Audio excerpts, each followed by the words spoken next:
नमस्कार सभी किसान भाइयों और बहनों को। तो आज की वीडियो में मैं बताऊंगी कि मैं कर रही हूँ अपनी गाय का ट्रीटमेंट। जो गाय ने जेर तो फेंक दी है, लेकिन जेर फेंकने के बाद भी वो ब्लड मार रही है, उसकी यूट्रस के अंदर से ब्लड आ रहा है।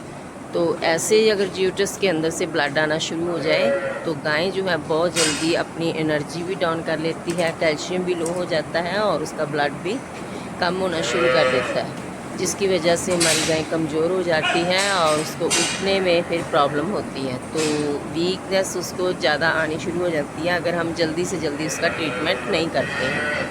तो ये वीडियो इसलिए बना रही हूँ कि अगर किसी किसान भाई के फार्म पे अगर ऐसी फ्यूचर में प्रॉब्लम आए तो वो वीडियो देख के ट्रीटमेंट कर ले। और मैं अपने फार्म पे पहले भी ये ट्रीटमेंट कर चुकी हूँ और मुझे बेस्ट रिजल्ट मिले थे। तो इसको मैं लगा रही हूँ माईफैक्स IV कर रही हूँ ड्रॉप बाय ड्रॉप, क्योंकि जो माईफैक्स है ये ब्लड कोशिकाओं को हेल्दी करता है और जो ब्लड को रोकने में हेल्प करता है। तो एक बॉटल माईफैक्स लगा रही हूँ ताकि इसके जो यूट्रस से ब्लड आ रहा है वो रुक जाए। और साथ में इसको 20 ml के करीब मैं क्रोमोस्टेट इंजेक्शन लगा रही हूँ इंट्रामस्कुलर, और 20 ml। और साथ में लगा रही हूँ इसको मैं रेंटोस लगा रही हूँ एक एनर्जी के लिए। और इसको फीवर वगैरह तो बिल्कुल नहीं है, नॉर्मल है। तो इसको मैं लगा रही हूँ एक इंजेक्शन मैग्लोडाइन, ताकि अगर जो स्वेलिंग वगैरह है वो भी ठीक हो जाए। और मैग्लोडाइन जो है फिनोडाइन मैं 20 ml के करीब लगा रही हूँ। और साथ में रेंटोस के अंदर जो मैं है ट्रेब्यूवेट इंजेक्शन 20 ml लगा रही हूँ साथ में डाल के, ताकि इसको जो है एनर्जी मिले और ताकत भी मिले। और इसकी यूट्रस के अंदर IU करने वाली हूँ मैं एक सौंफ के दाने के जितना लेना है हमने पोटाशियम परगमनेट, जिसको हम लाल दवाई बोलते हैं।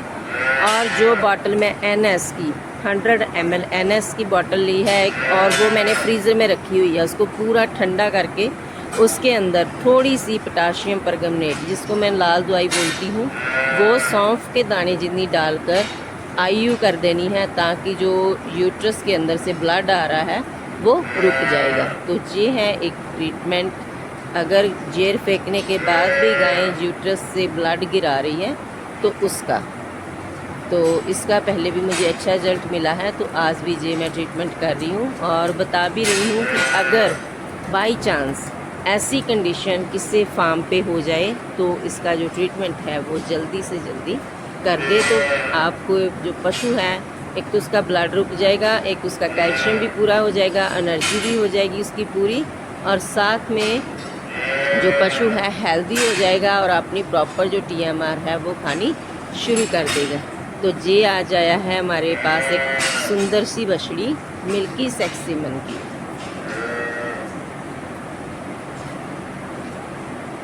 ये इसकी माँ है।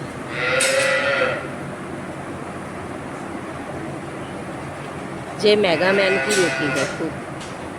तो ये जो माईफैक्स लगा रही हूँ मैं ड्रॉप बाय ड्रॉप लगा रही हूँ।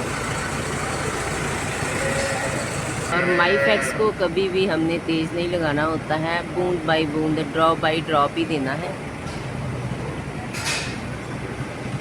इससे बहुत जल्दी इसको हेल्प मिलेगी और इसकी ताकत भी पूरी हो जाएगी, और साथ में इसका ब्लड जो आ रहा है वो भी रुक जाएगा।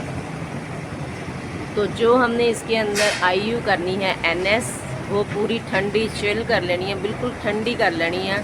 और उसमें सौंफ के दाने की जितनी जो हमने लाल दवाई पोटाशियम परगमनेट डाल के IU कर देनी है। और एक तो गाय का जो ब्लड आ रहा है यूट्रस के अंदर से वो भी रुक जाएगा, और गाय की यूट्रस के अंदर जो जख्म वगैरह हुआ है काविंग के दौरान वो भी ठीक हो जाएगा। तो ये एक ही दिन भरनी होती है, हमने एक ही दिन IU करनी है। अगर ब्लड ना रुके तो फिर दूसरे दिन भी हम IU कर सकते हैं। वैसे मुझे पिछली बार तो एक ही बार भर ली थी तो बढ़िया रिज़ल्ट मिले थे, एक ही बार IU की थी तो अच्छे रिज़ल्ट मिल गए थे। तो इस बार भी मैं अभी इसके IU करने वाली हूँ, तो मेरे ख्याल से मेरी गां की जो रिकवरी है वो हो जाएगी। तो जो क्रोमोस्टेट इंजेक्शन है वो मैं इंट्रामस्कुलर ही लगा रही हूँ 20 ml, और मैग्लोडाइन जो है वो भी 20 ml। तो ये इंजेक्शन भी 20 ml ही लगा रही हूँ। ये मैं रिंटोस के अंदर डाल के लगाऊंगी।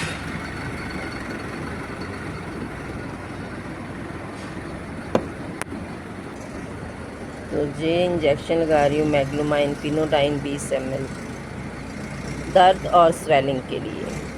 कई बार क्या होता है कि यूट्रस के अंदर स्वेलिंग वगैरह भी आ जाती है हमारे पशु। और जख्म को रिपेयर करने के लिए, क्योंकि ब्लड आ रहा है तो हो सकता है कि इसकी यूट्रस के अंदर जख्म वगैरह भी हो, तो उसको रिपेयर करने के लिए ये बेंथीपेन LA लगा रही हूँ मैं। ये पाउडर फॉर्म में होता है और इसके अंदर ही वाटर जो दिया गया होता है। तो ये है इसका पूरा ट्रीटमेंट जो मैं अभी अपनी गाय का कर रही हूँ।